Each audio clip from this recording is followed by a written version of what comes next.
হতে চলেছে। সকাল সকাল আমি পুষ্কুনিতে নেমে গেছি একটা গাছ কাটার জন্য, ওটা পুষ্কুনির মধ্যেই ছিল, এই জন্য ওইটা পুষ্কুনি থেকে উঠে এনেছি কাইটা। আমি ছোট ভাইদেরকে নিয়ে একটা মাছা বানাবো, এই জন্য গাছটা একটু টুরকা করে নিতেছি, কারণ ওটা দিয়ে কাইম করব, মাছার কাইম। ওদেরকে কাজে লাগিয়ে দিছি, কারণ ওরা তিনজনে একটা গাছ টুকরে টুকরে করতে পারে না এখনো।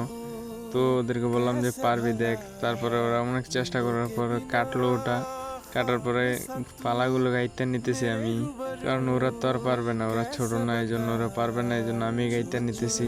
পালাটা একটু মজবুত করে গাঁথতে হবে, কারণ এটার ভিতর মানুষ এসে বসলে এটা ভেঙে যাওয়ার সম্ভাবনা একটু বেশি থাকবে, এই জন্য একটু মজবুত করে বানানোর চেষ্টা করতেছি, যাতে জিনিসটা সুন্দর দেখা যায় ঘরের সামনে, যাতে সুন্দর দেখা যায়, সবাই বসতে পারে।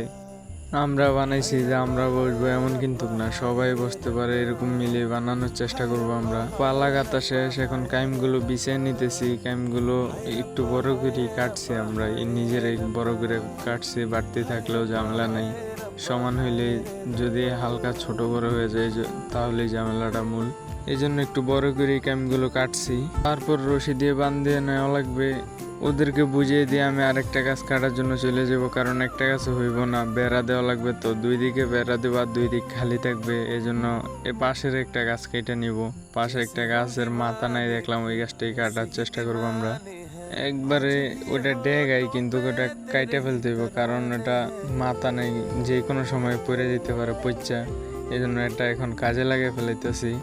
প্রথমে আমরা ছিলাম তিনজন, ওইখান থেকে মাশাল্লাহ এখন অনেকজনই হয়েছে, কাজ করতে একটু সুবিধা হইতেছে। এখন প্রথমে লোক কম ছিল, কাজ করতে কষ্ট হয়েছে, সব কাজ আমার একা করা লাগছে, এখন লোক বেশি হয়েছে, এই জন্য ওরও হাতে হাতে কাজ করতেছে, আমার হাত কম লাগানো লাগছে।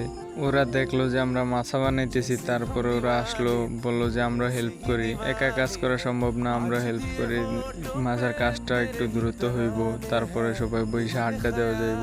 মূলত আমরা দুই দিকে বেড়া দেবো, একটা হইছে যে সাইডে আমি দাঁড়িয়ে রয়েছি ওই দিকে, আর পিছন দিকে বেড়া দিব।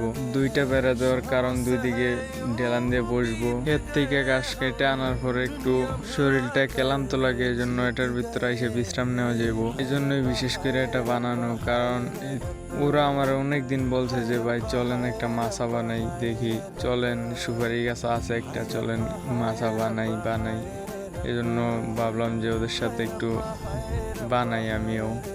মোটামুটি মাছার কাজ পুরো শেষের দিকেই বলতে গেলে, কারণ এই বেড়াটা দিলে কিন্তু মাছার কাজ পুরো শেষ। এটা হয়েছে মাছার ফাইনাল লুক, কেমন হয়েছে জানাইবেন, আর যারা চ্যানেল নতুন আছেন একটু সাবস্ক্রাইব করে দিবেন, এখন অবধি ভিডিও দেখলে একটা কমেন্ট করে যাবেন প্লিজ, আমিও দেখতে চাই আমার ফুল ভিডিও দেখে কারা।